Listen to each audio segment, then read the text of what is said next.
Good afternoon, ladies and gentlemen. Welcome to this seminar. I'm today's MC. I also have the privilege this afternoon to give welcome remarks on behalf of the HOD of the Department of Theology and Religious Studies. And therefore, I'll do that just now. We are here today to come and listen to a lecture by Kemp Sondaje. Yes. Thank you very much. Dr. Mutsapong will come and introduce our guest more profoundly. Thank you very much, Madam Chair, and protocol observed. And please all feel welcome to our Buddhist talk today. My name is Pulani Mutsapong, and I will be briefly introducing Kempo. May the Triple Gems bless you. By saying Kempo Sondaje is one of the great masters of Nyingma. Actually, Kempo means professor in Tibetan language. In recent years, he started to share his voice of wisdom, which we call this Buddha Dharma, or the teaching of the Buddha, to more than 100 universities across the world. We are talking Oxford, Cambridge, and also Lesotho, Cape Town, Namibia, Malawi, Swaziland, and today we are very privileged to have him here as one of our main guests. As you are aware, at the moment, the world over, we have a problem of corruption. Everybody is greedy. They all want, it's like dog eat dog. So there's no tolerance, there's no compassion. So we are very interested to hear what the Buddha taught regarding materialism in this world. Ladies and gentlemen, let me take this opportunity to welcome Rinpoche Master to the talk on the Buddhist perspective on materialism. May the Triple Gems bless you.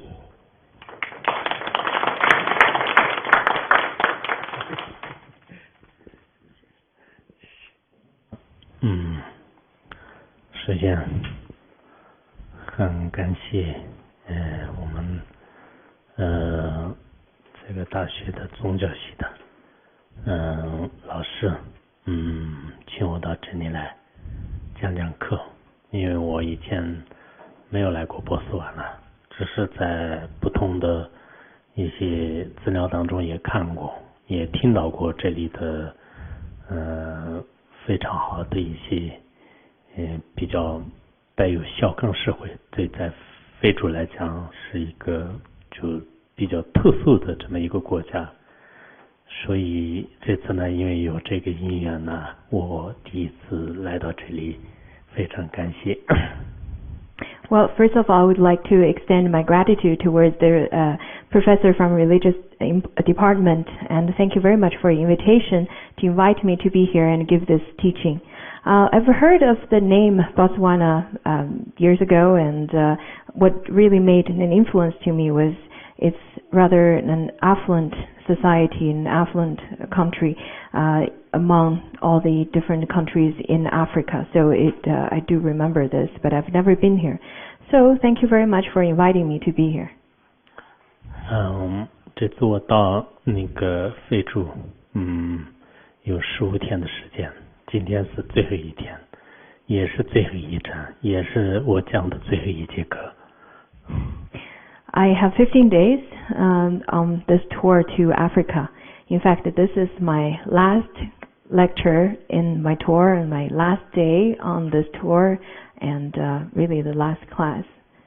在这个之前的话呢，到了非洲，从香港开始呢，也跟在一些孤儿院也讲过课，大学里面也讲过课，在监狱里面，也去了几所监狱。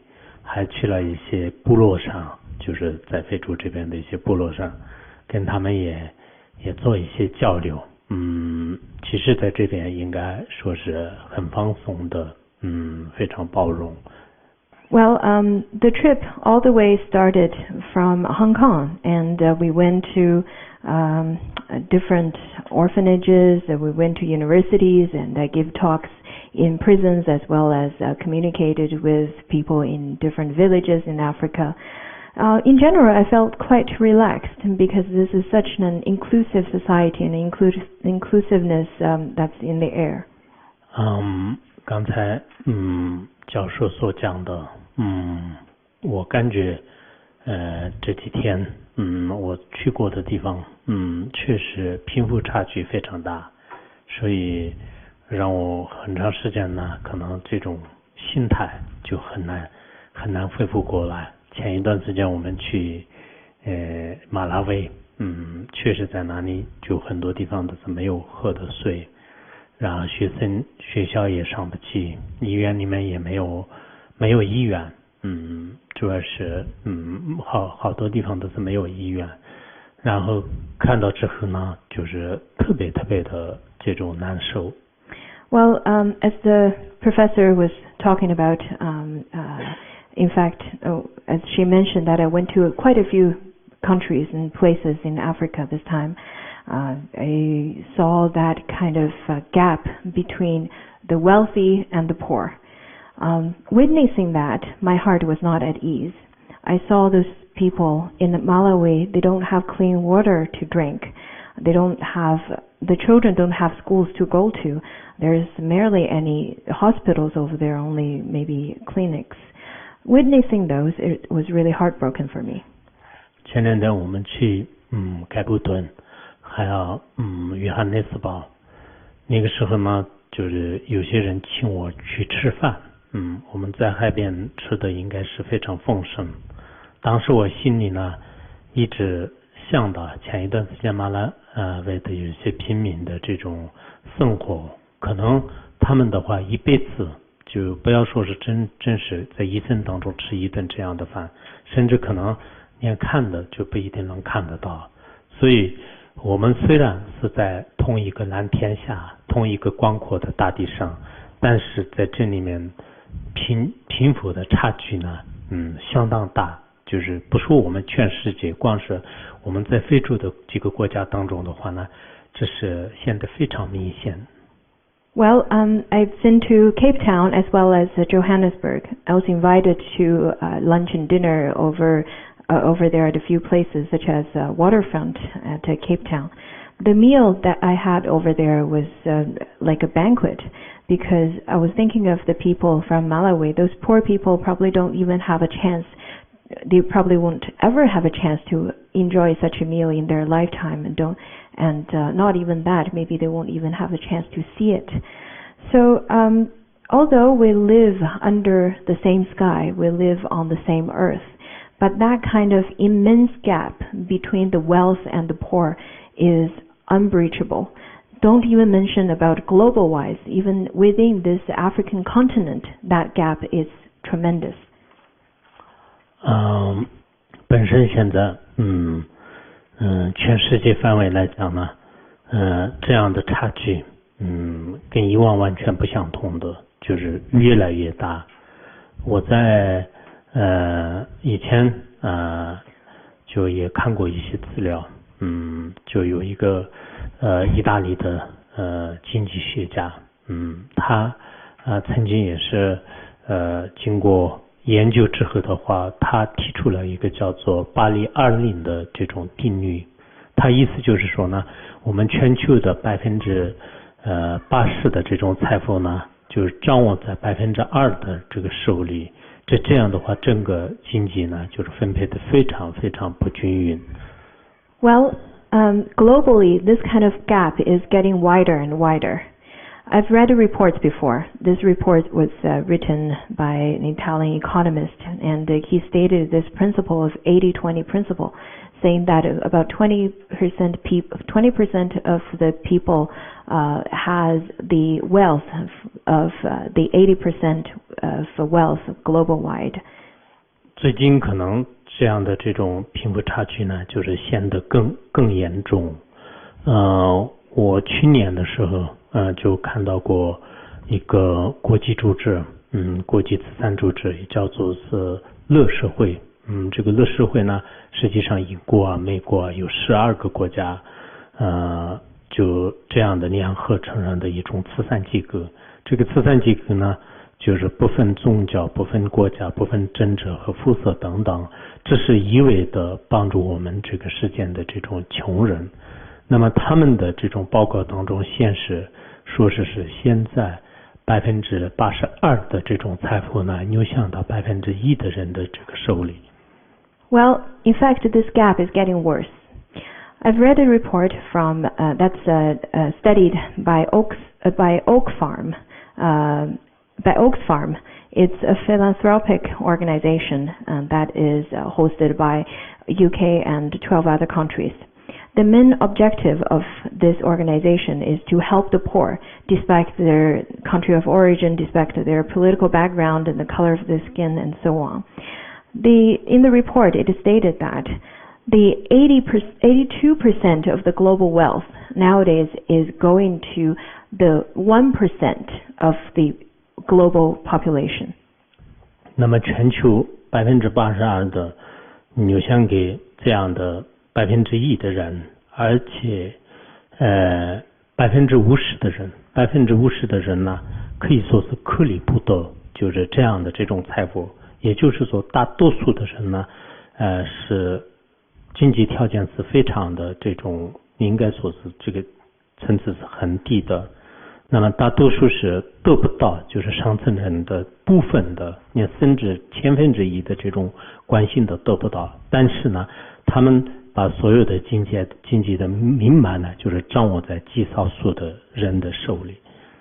Now, as the 82% of the global wealth going to the 1% of people in this world, the 50% of the whole population are nowadays living in poverty. In fact, they can barely get any share of that global wealth. Not only that, they have a rather low social status. They don't receive any care or any kind of care from those people who are rich. 现在全球上的有些状况呢，就是越来越并不是很乐观。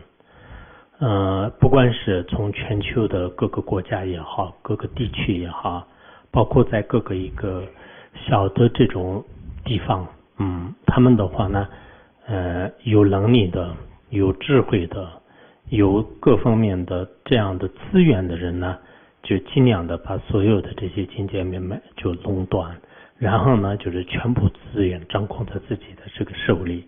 这样的时候呢，可能我们穷的人呢，就是越来越穷，富的人呢，越来越富。据有些报道当中说，我们现在全球呢，每天都是亿万富翁是不断的增长，但是在这个时候呢，全球只有这么一个资源，然后这种贫穷的人呢，很难以自拔，很难以翻身。Well, the global situation is like such. It is not positive. In many different countries, different regions, in small areas, the resources, it seems like they're flowing into a very small number of people. Only the big conglomerates have those resources, and they hold on to those resources. They don't let go of those resources and don't share those resources to the poor.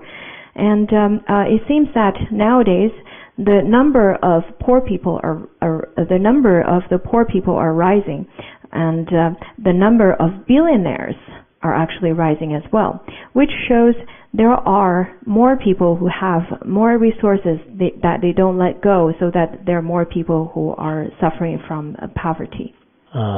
我不是经济学家，也并不是专门这个学这方面的专业，但是呢，我还是感兴趣，就是对世界上的，不管是科学方面的也好，还是经济方面的、管理方面的，除了我的这个专业的佛学以外呢，就是比较关心这些，那在这个过程当中呢，发现就是我们可能未来的这个在实践当中的话呢，也许可能大多数的人走得非常的这种可能艰难，极少数的人呢，应该过的生活是越来越奢侈，但是因为财富多了以后的话呢，人有时候是因为钱多的原因呢，他的道德也会败坏的，他的心态呢不一定很快乐的，所以可能各种社会问题呢不断的会出现。Well, I am not an economist, but I do care about the global issues such as science, economy, and as well as all the aspects that's going around in this world. I deeply care about those issues. And from my readings, what I found is that the majority of people are going to live a harder life, and that seems to be the trend. And the very minority of people are going to live a very luxurious life, and their life is going to get even more luxuries. So through that kind of trend, it is very obvious that people's mentality is going to get uneven as well. They're not going to feel a sense of equanimity, so more problems will rise. 那么实际上的各个国家的虽然他们的政治和管理方式都有点不同，但是呢，如今有财富的这些人呢，实际上是在政权上面呢，就是也得到了很多合理和不合理的支持。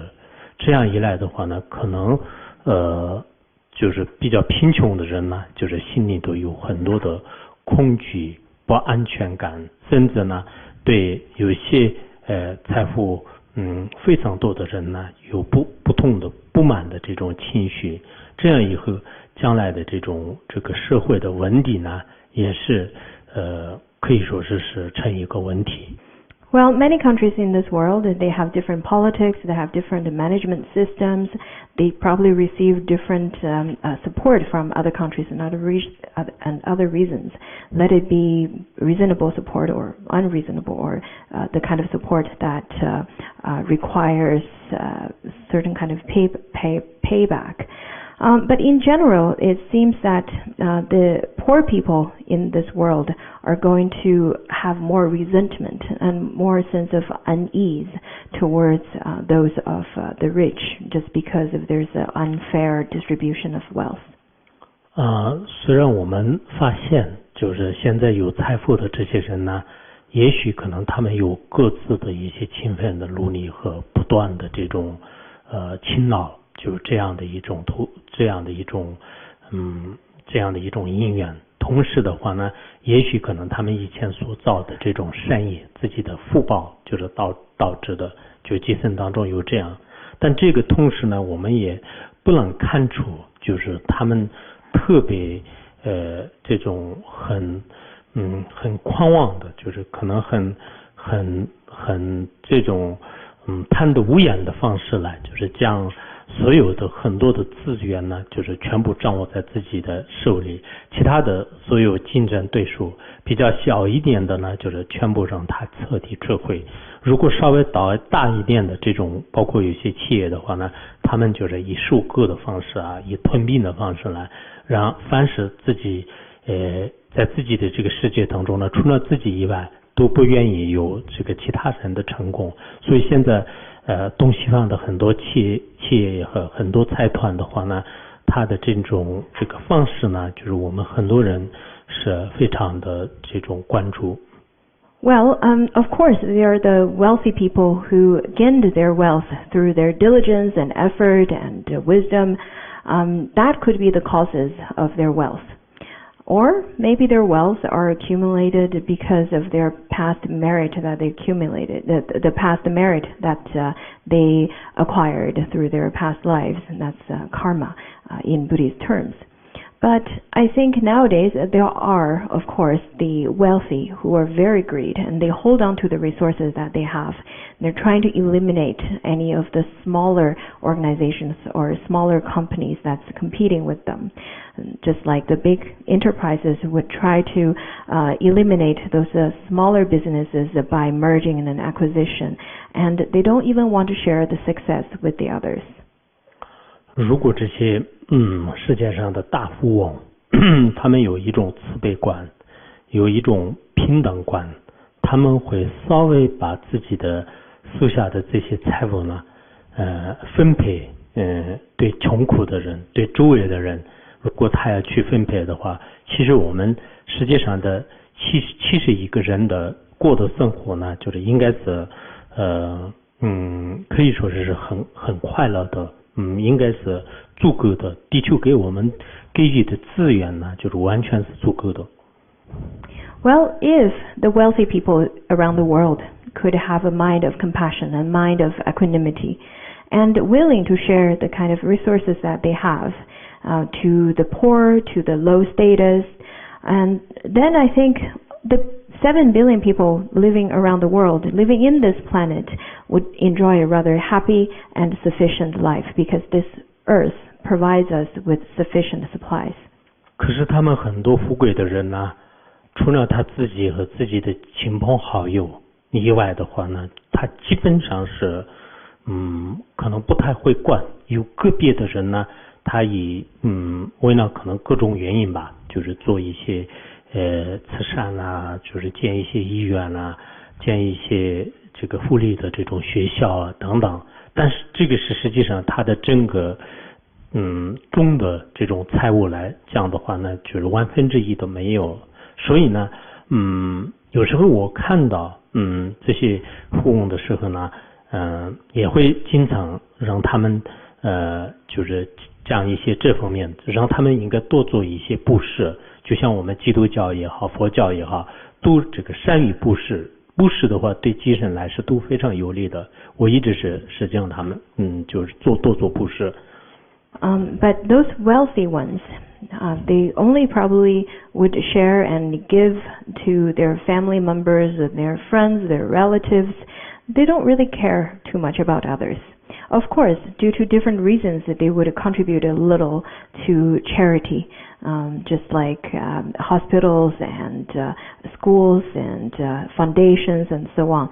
But that's about 1 out of 10,000 of their wealth only.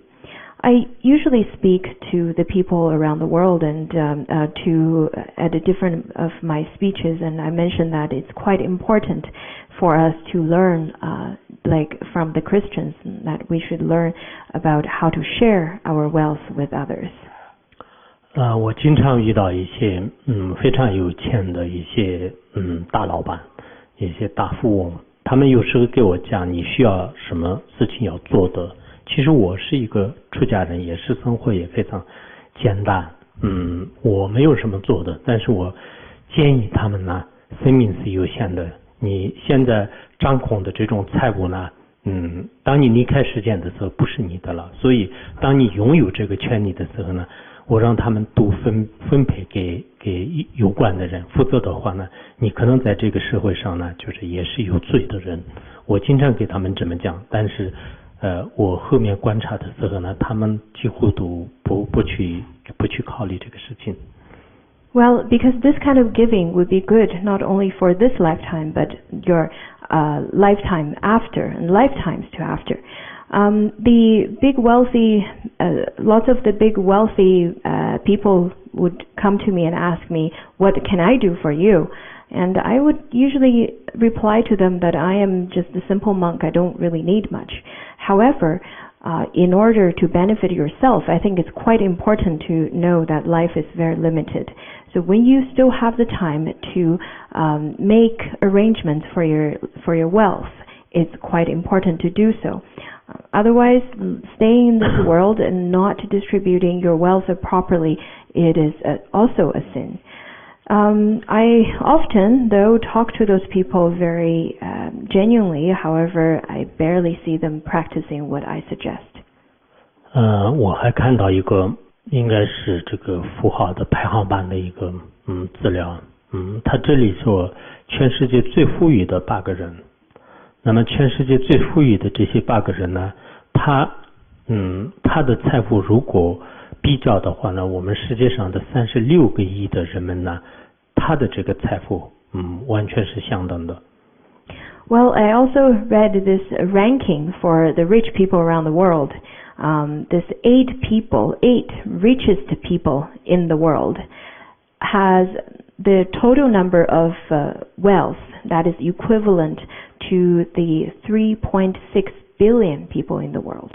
比如这8个人的话呢，应该是微软的这个比尔盖茨，他的资产的话呢就是有750亿，还有我们股神巴菲特，他的财产呢有608个亿，还有亚马逊的也就是他的这个创始人呢就叫做是贝索斯，还有扎克伯克，就是Facebook 的他的这个创始者以及甲骨文的创始者的这8个人当中，6个人是美国人，那么其他是由其他国家的人。那么这8个人的所有的这些财富的话呢，实际上我们贫穷的这些人，你看整个非洲54个国家10多亿人的话呢，那么如果这8个人的资产的一部分，你就分给我们实践的很多贫穷人，如果分配的话呢，都完全是大家都过着非常幸福的生活。Well, out of the 8, there are lots of the familiar names that we hear, such as Bill Gates from Microsoft, Buffett from the trading market, as well as Bezos, who's the founder of Amazon, Zuckerberg, the founder of Facebook, and the founder of Oracle. Out of 8, the 8 richest men in this world, 6 of them are American. So when we look at the numbers, and such as Bill Gates, he has the total wealth that is $75 billion US dollars, and Buffett, he has the wealth that comes to the total number of $6.8 billion US dollars. So the total number of the 6 people, if we were be able to distribute fairly to if we can distribute their wealth fairly to the over 1 billion population in Africa, then I believe we would have a rather happy and rather affluent lifestyle. 有时候怎么讲，就是这个世界呢觉得财富分别非常的不公平，然后富裕的人呢，他的财富没办法安排，就是他自己也享受不了，然后跟社会也做不到什么作用，就是只是他就是掌控而已。但我们艰难的人呢，也是活得特别累，包括我是这次特意来非洲，我以前去过马拉维还有南缅比亚，确实那里很多地方也是我去过，特意去了一些孤儿院，那个时候深深的感到这个财富啊，如果没有金钱的话呢，那在这个上面人们的什么艺术啊、宗教啊、文化啊，包括这个价值观啊，包括人的审美观啊，就是这些都根本无从说起。所以我们有时候呢，就是看到这个世界上的很多的这种我们佛教讲业力不同，就可能其他的这个宗教呢也有其他的这个说法，所以在这个世界上有时候看起来呢，就是确实是人与人看起来的是都是我们都就长相啊各方面，就是只不过是有些时候的肤色啊，就是文化价值观有点不同而已，看起来都应该是相同的，但实际上每个人的命运和每个国家和每个地区的命运都不相同。Well, globally, this unfair contribution of wealth is quite tremendous. The wealthy people don't, if they were not to contribute their wealth wisely, they cannot really make any contribution in the society or in their family. They cannot do much. They cannot make any beneficial actions to others. And they're only acquiring a rather luxurious lifestyle themselves. However, for the poor, it is a completely different story because they had to live through a rather hardship in their lifetime. This time, I specifically came to Africa. I specifically went to poor regions and countries such as Malawi. I've been to Namibia as well. I went to orphanages. And what I noticed is that people living in those poor regions, they, because of their lack of... Lesotho. not Namibia, it's Lesotho. And it's because of their lack of material, they don't really have that kind of sustainability of their basic life needs. Therefore, they don't really have that kind of spare time or energy to talk about art, religion, or culture at all. In Buddhism, we talk about karma.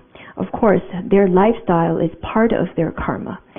But I would also like to say that although our body, as human beings, our body structure, our outlook may seem very similar.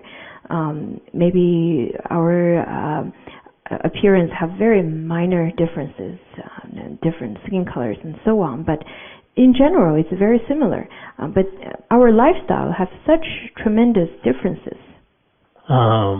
不管是现在我们这个贫富差距的这样的悬殊很大的原因也好，还有我们过去的历史上所发生的很多不愉快的事情的话呢，其实最关键是可能人过于的这种自私自利，还有呢他没有想到别人的痛苦。就我觉得是主要这个原因呢是两个方面就是导致的，一个是自己自我主义太强调了，一个是我们对身边的除了自己的家人以外呢，就是其他的所有的这些这个人类呢，就是并没有放在眼里，主要是这样的一个价值观导致。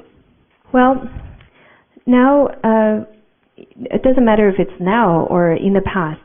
This kind of big gap between the wealthy and the poor, or the past violent histories that we endured, are mostly due to these two reasons. And the first one is that we're too selfish. We're very egocentric.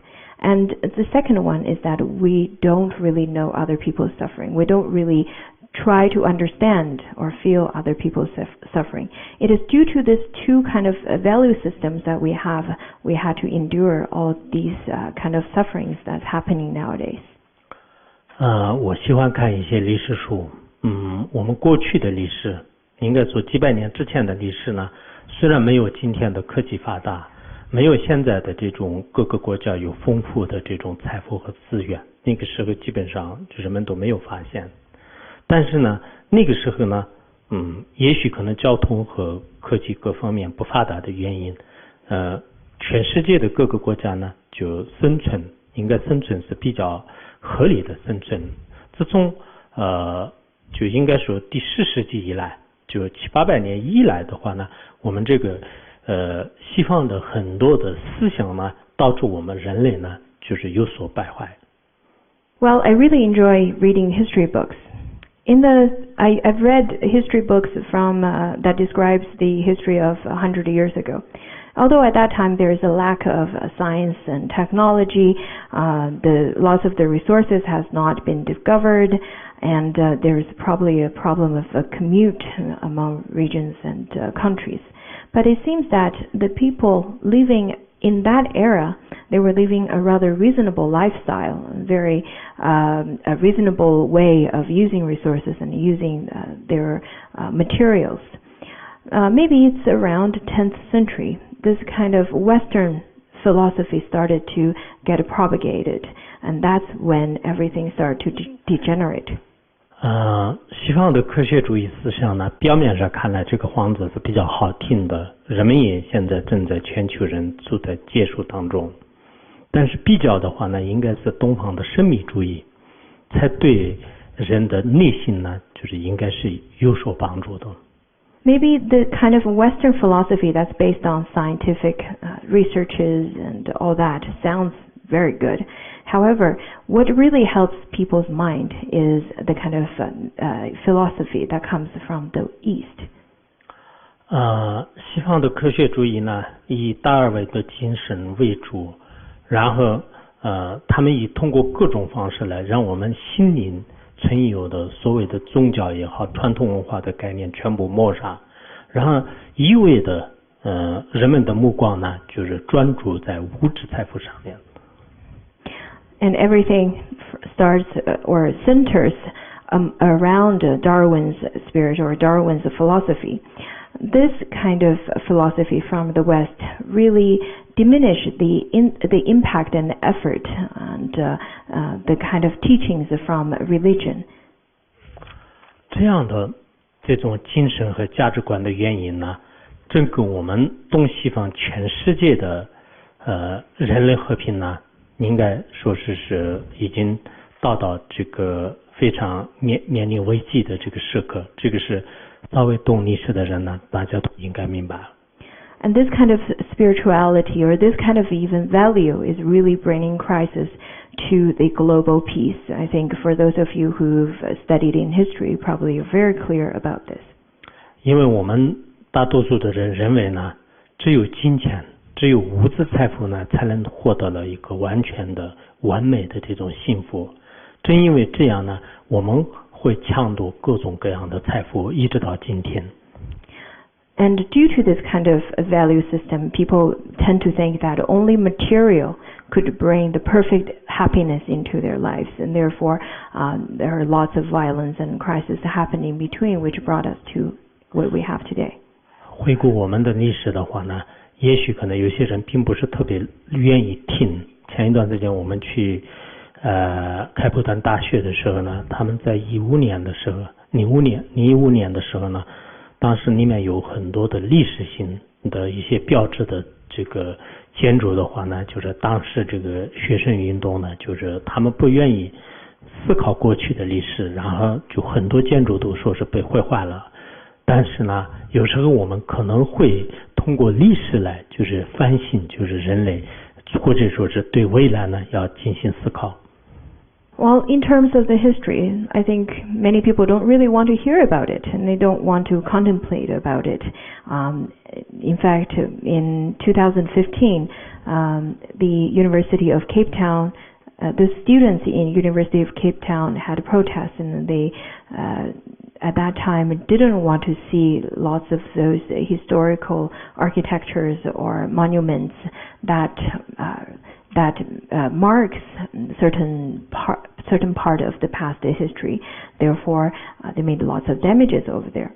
I myself think that it's quite important to listen to the history, to look at the history so that we can contemplate and we can further improve ourselves.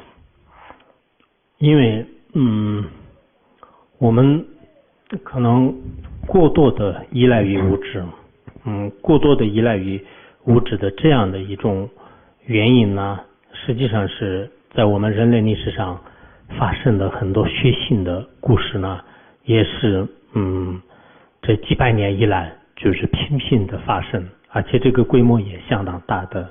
有些代表性的话呢，我以前看过你们这个非洲的血传，就是在这个故事当中呢，也是为了这种抢夺这个钻石也好，财富的话呢，人们这个从众的一些利益关系呢，应该能看得出来。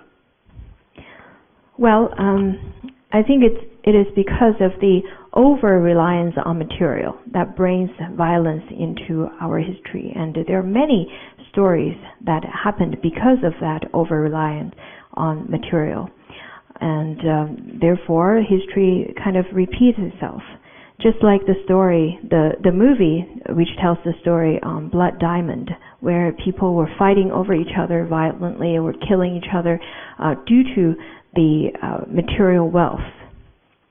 其实我们知道每个人呢就是想获得一种这个幸福，但是这个幸福呢用金钱和财富来这个充实自己的这种生活，在这个过程当中呢，我们不断的这个抢占就是各个国家的这种财富就占为己有，占为己有。你觉得是自己的民族、自己的国家拥有更多的财富的话，那世世代代的自己过得特别的这种幸福。同时呢，没有把别人的感受和别人的穷苦、别人的这种痛苦呢，当做一回事而导致的。Well, people nowadays people in general really want to have happiness. Therefore, I think there are people who try to have such a fulfillment and happiness through obtaining wealth and money. But let's look at this world right now. Nowadays, we try to have other countries' resources. We try to grab others' wealth, so that we can have those kind of wealth, and we presume that those kind of wealth would make our life happy and even make generations after generations to have happy and satisfying life.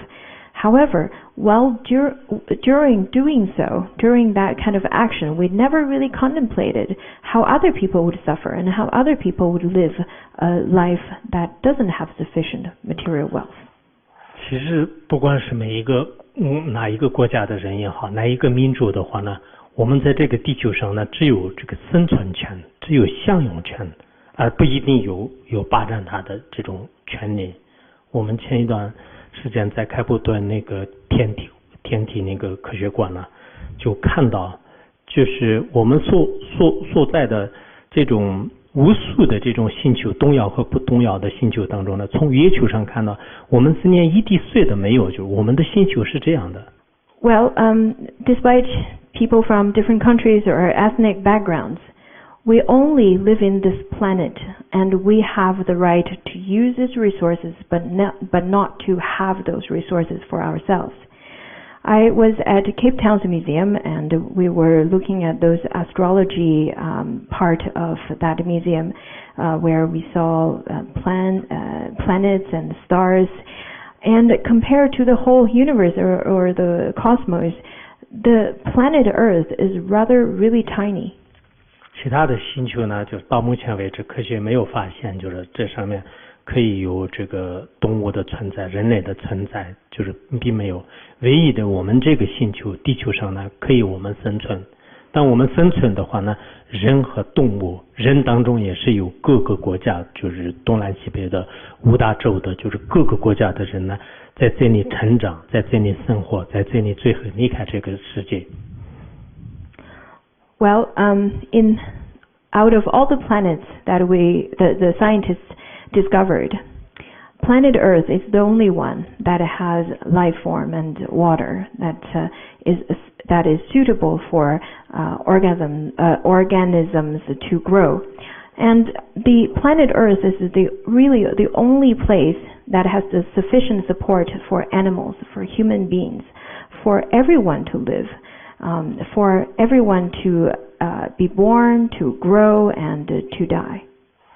其实这些人类的话呢，我们只有在这里地球可以给我们提供应有的资源，但是我们要抢占地球上的所有的这些资源的话呢，我们这个人类的一份，不管是哪一个国家，谁都是没有这个权利。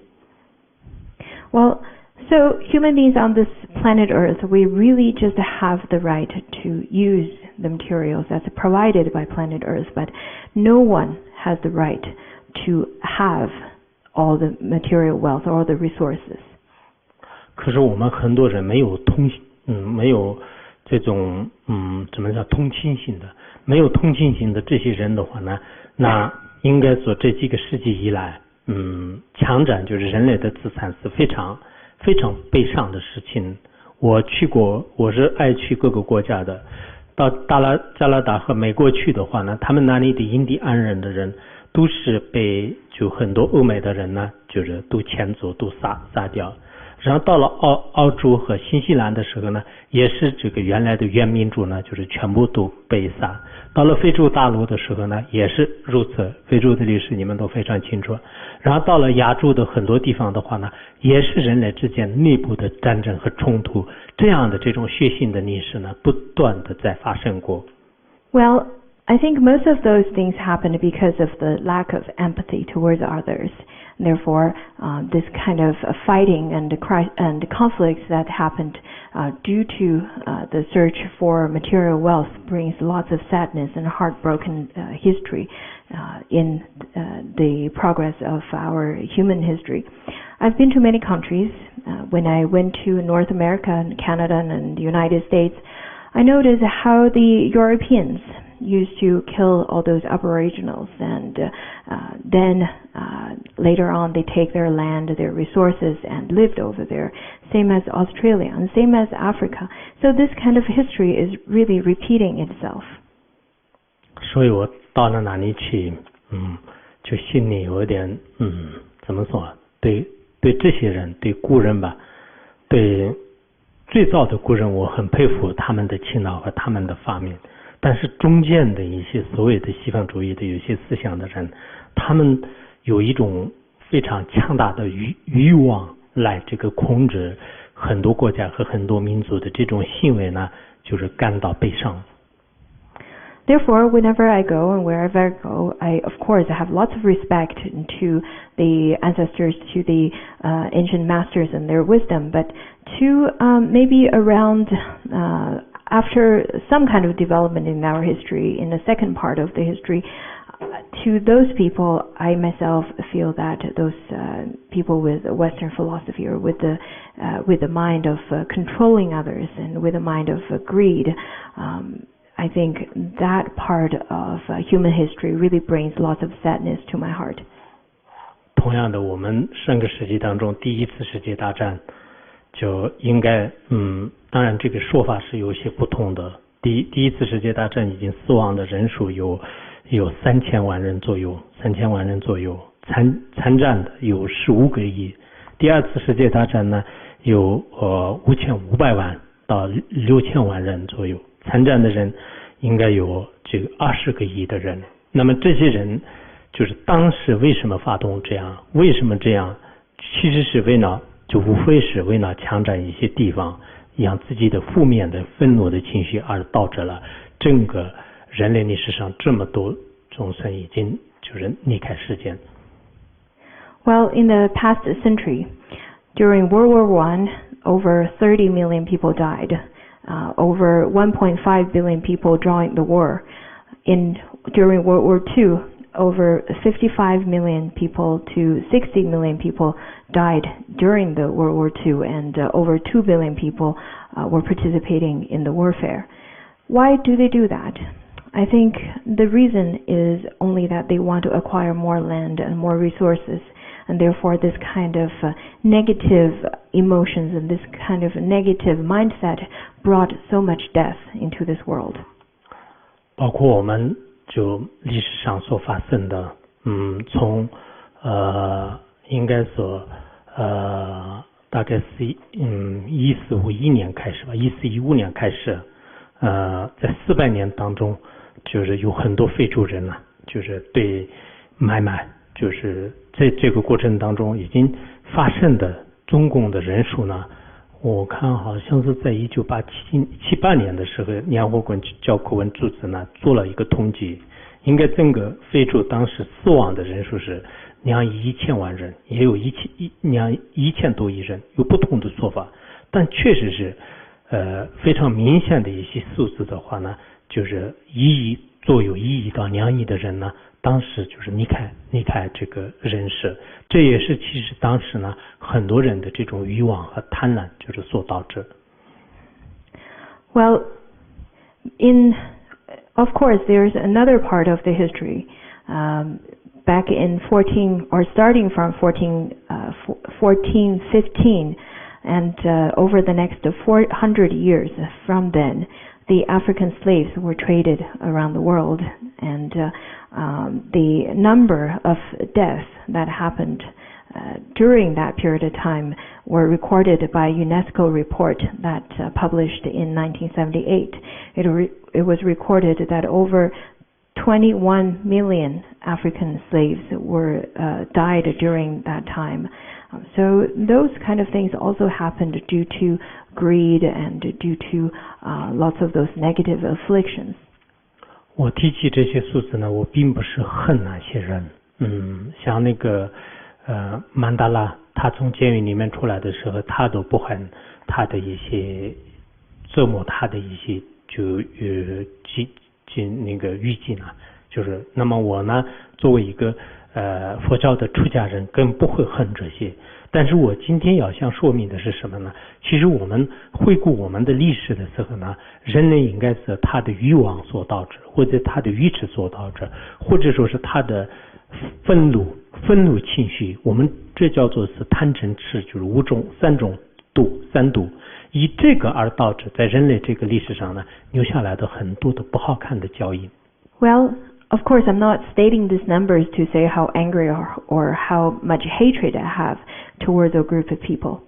Because let's look at Nelson Mandela, who came out of the prison stating that he doesn't have any hatred towards those guards who abused him during his lifetime in prison. So as a monk, of course, I don't have any hatred towards any group of people. But when we look at this history, when we look back at our history, we would notice all of those sad history really happened due to 3 poisons. That's what we say in Buddhism. That is greed, ignorance, and anger. So during the human history, we see that lots of those violence and sadness really happened due to these 3 poisons. 我刚才想讲的是什么呢？就是我们过去的事情虽然已经发生了，有些可能我们说的太大了，但是呢，我从一个佛教徒的这种层面来分析的话呢，以佛教的思想呢，实际上是人的这种快乐呢，就是有2个方面，一个是感官上的快乐，一个是我们的心灵的快乐，就是2个方面。Well, what I wanted to say earlier is that those part of the history already happened. But from a Buddhist point of view, we say that happiness really comes from 2 parts. One is sensory happiness or sensory enjoyment, and the other one is happiness that's from the heart, from the mind. 而痛苦也是有感官上的痛苦和那个心灵的痛苦，有2方面。And suffering comes into these 2 aspects as well. One is sensory and the other one is mind. 一般层次比较高一点的人呢，他有内心的痛苦，然后层次比较不一般的普通的人呢，他有身体上的这种感受和痛苦。Well, people of higher capacities or higher levels, and they would have the kind of suffering that mostly come from a mind, and people with rather maybe more mundane people, their suffering usually comes from sensory feelings. 身体上的这种痛苦的话呢，通过一些我们比如说依靠感官的这种快乐来牵出，也就是说我听到好听的声音，我看到很美好的这个事物，或者是我品尝到什么美味，在这个时候呢，我原有的这种痛苦牵出，我身体接触到一些柔软的东西，就这个时候我就牵出我的痛苦，获得我的这种快乐。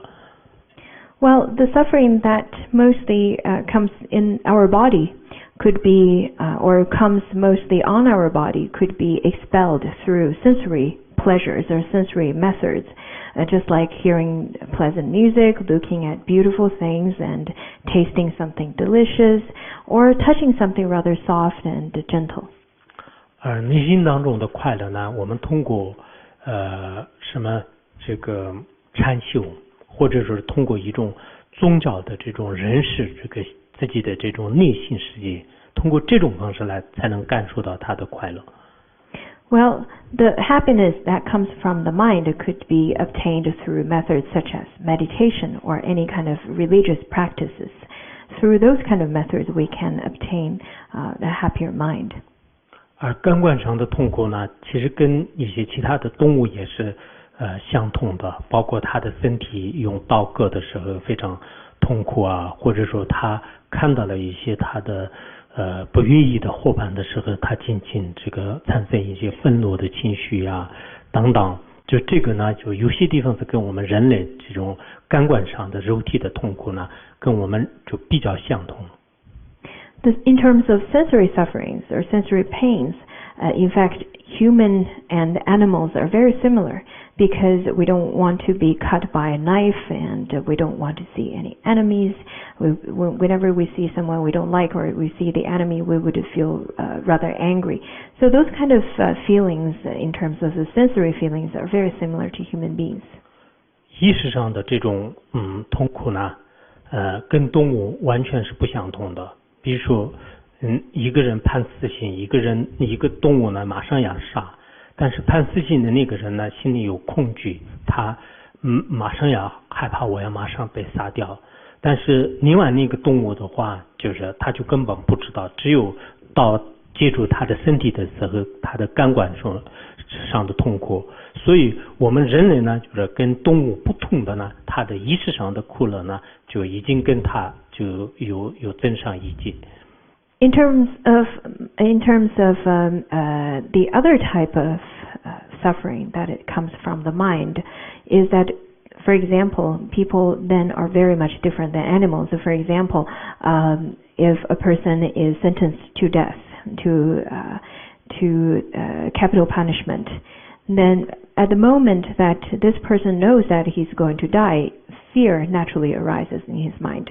However, for animals, unless you're really touching this animal and about to kill him, or about to kill it, the animal is not going to have such a sense of fear yet until the moment it actually is about to happen. So on that level, on the mind level, human and animals do have differences. 我刚才说的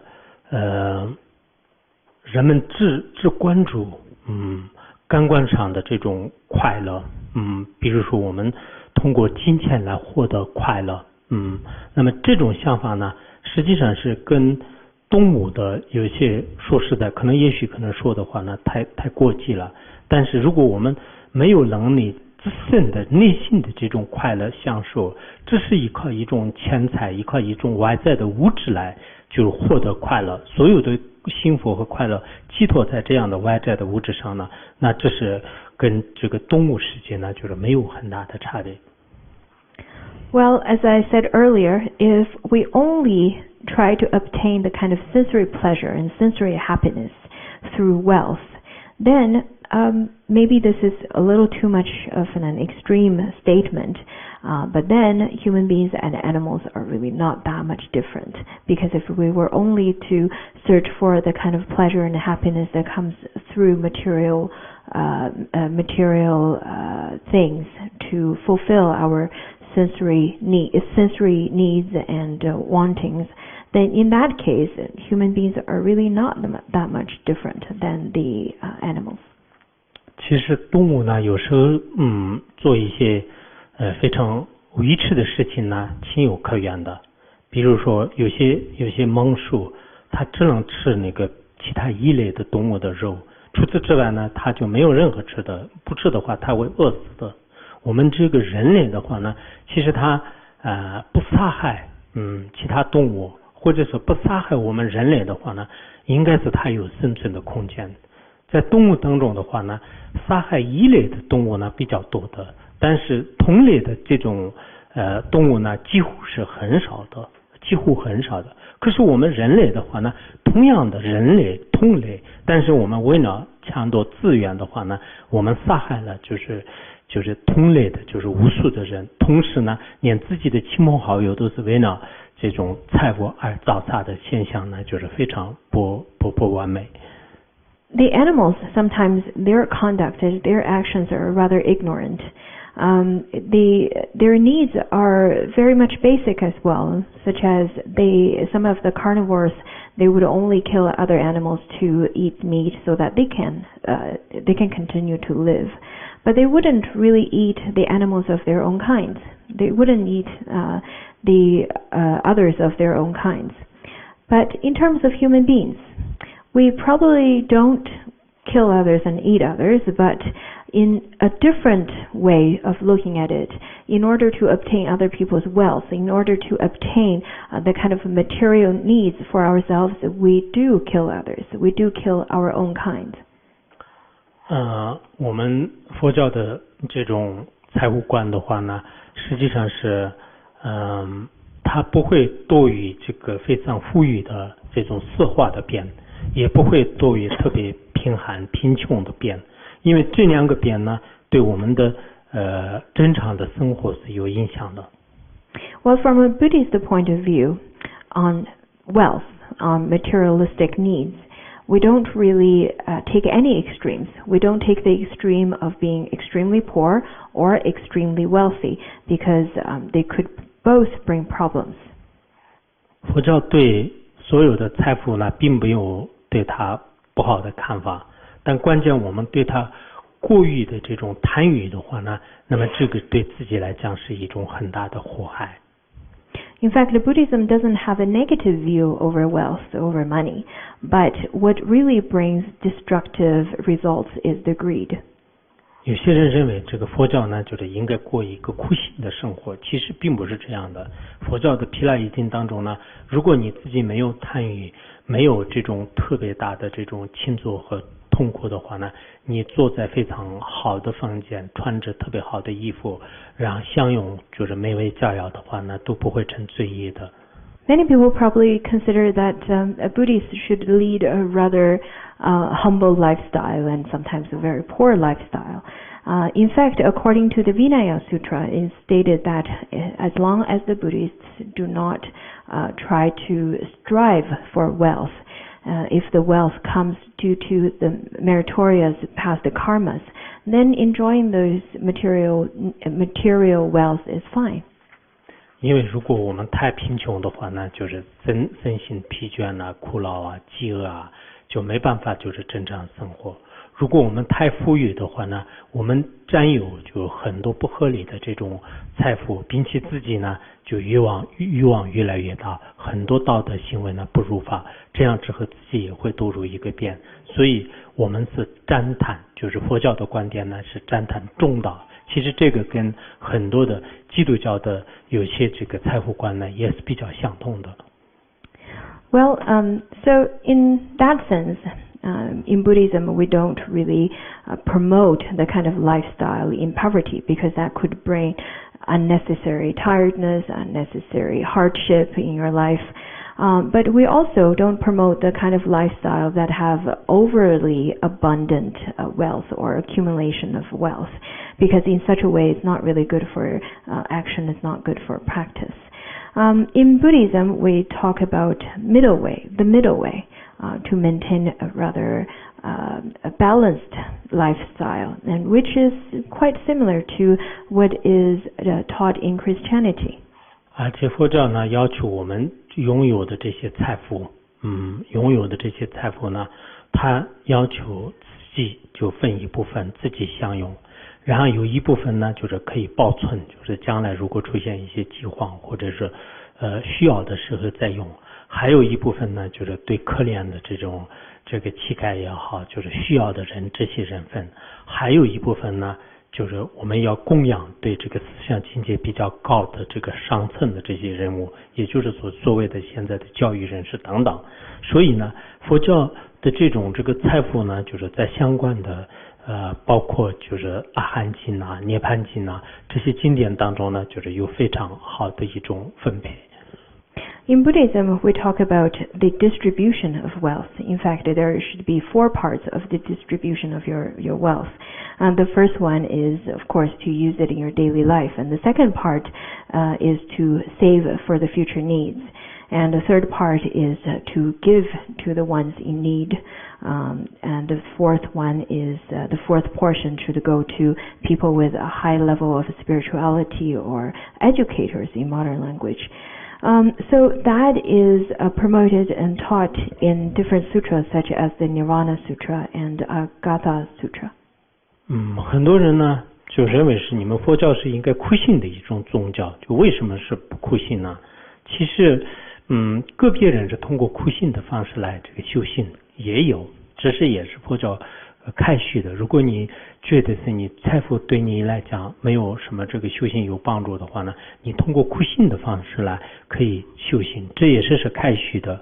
不过我们每天早晚课念诵的时候呢，让我不要转身到太富裕的家庭，也不要转身到太贫穷的家庭，让我转身到中间的家庭来，中等的家庭当中呢，让我如理如实的修行。包括我每天念诵这当中呢，就是好像修不前的呢，我会前的没记上，外面前的经历，我就天天会念这样的偈颂。我们的原则是这样的。Well, people normally think that the Buddhists should lead a humble life. It is okay. It is okay to live a rather humble life that doesn't have abundant materials if you were to think that the materials won't give you any help in terms of your practice, in terms of your practices in Buddhism. However, in our daily practices, there's this aspiration chanting that we do every day. We would chant it in the morning, and the chanting goes as, I wish that I do not be born in a family that is poor, and I do not wish to be born in a rich family.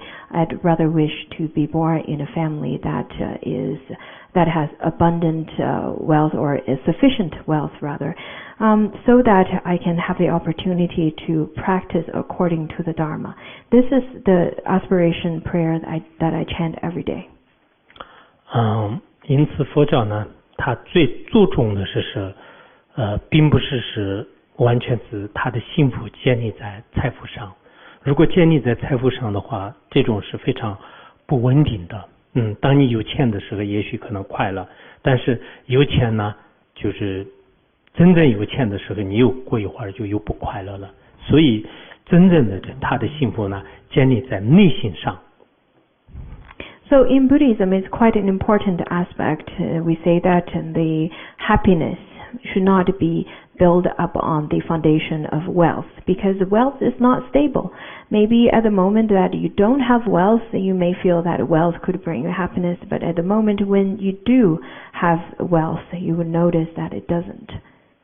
如果我们建立在内心上的话，即使财富不多，但是自己呢，就是也可以有机会享受非常快乐的生活。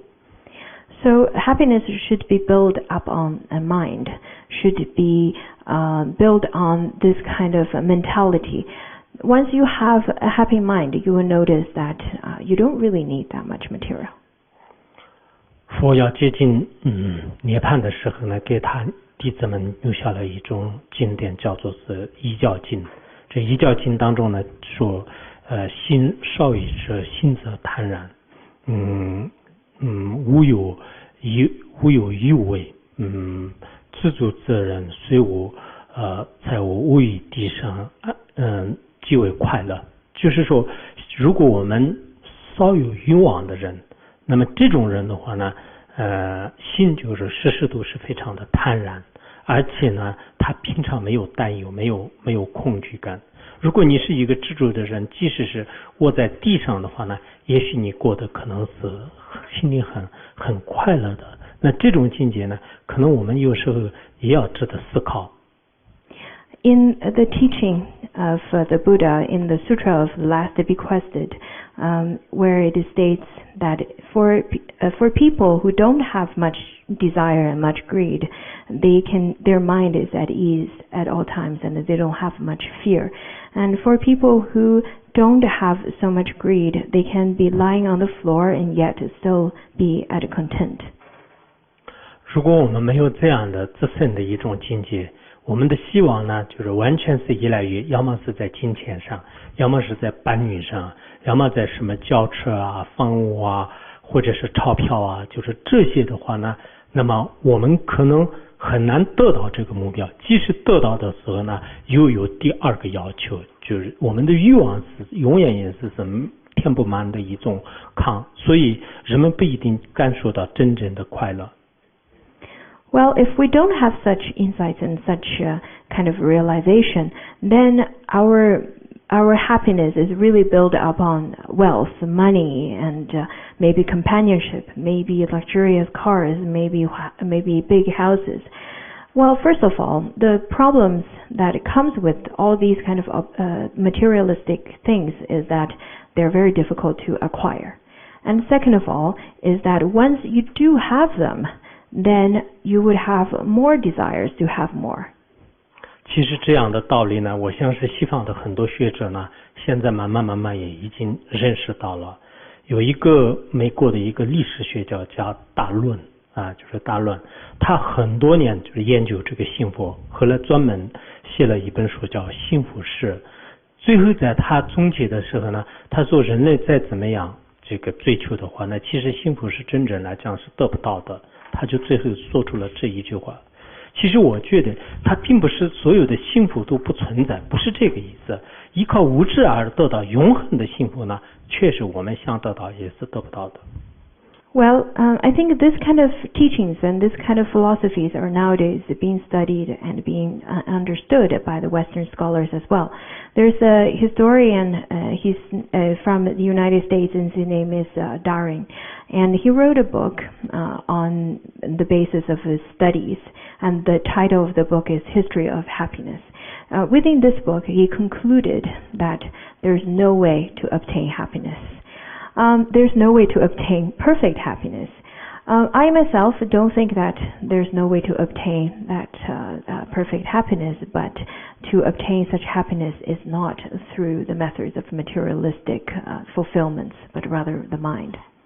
很多西方人，可能我们这个阿弗里加的人呢，包括我们在藏地的这些人呢，因为经济发展的比较慢一点，就是所以可能并没有特别的寄托在物质上，但是西方人呢，就是他刚开始没有意识到，他认为是在金钱上真的会获得了一种永恒的幸福，然后做了各种大政啊，有做各种对我们人文道德有一些反人类的一些事情，但到今天的话呢，才知道可能所谓的幸福呢，应该是只有从自己的内心当中能挖到。那这样的内心的这种方法的话，也许在我们的宗教或者说是其他当中呢，也许可能获得，他们开始逐渐现在意识到。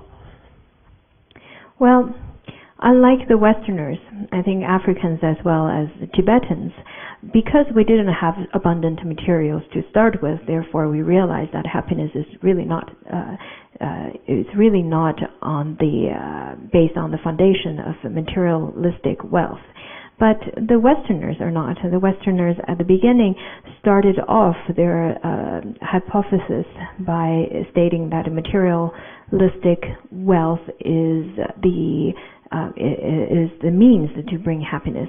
Therefore, during the whole history, you see that they've conducted lots of the anti-humanity actions and started wars in order to obtain more wealth and more resources.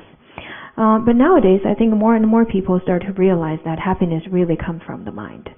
And what could give us happiness in the mind is really religion and other spiritual methods.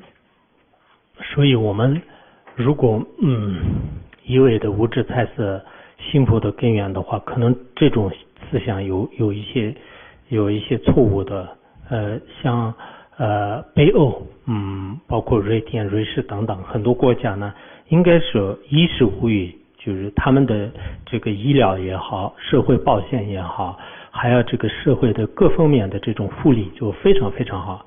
可是在那里呢，得抑郁症的人就是越来越多，包括美国也，现在美国的经济也不行。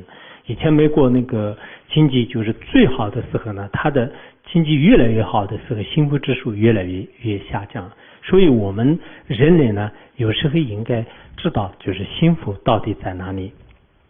Well, so we know that nowadays more and more people realize that wealth is really not the source of happiness. It's not the correct way of obtaining happiness.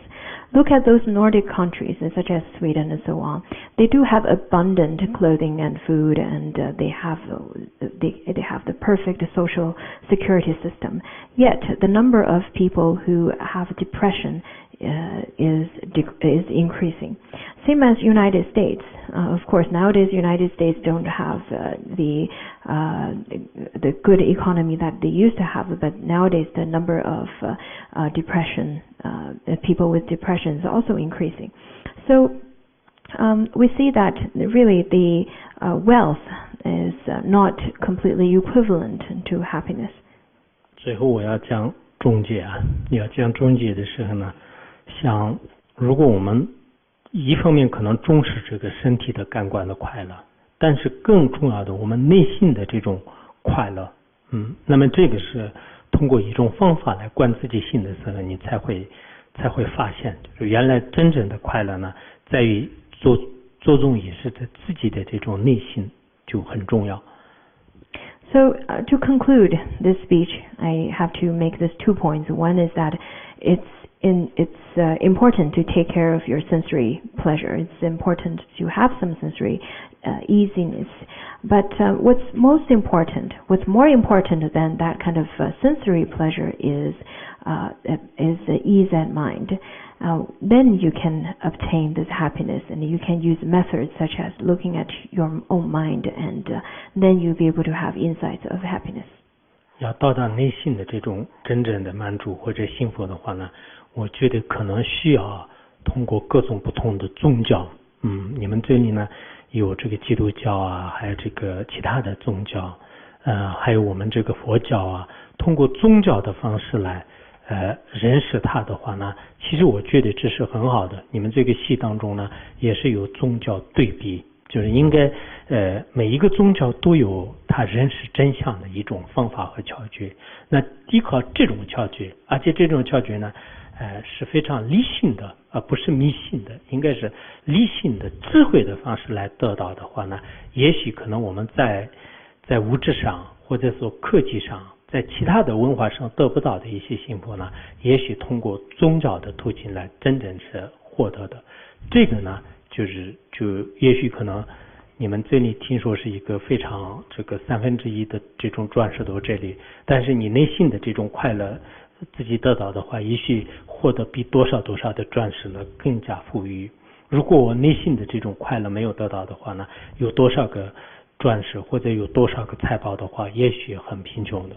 所以我很希望呢大家拥有内心的这种财富。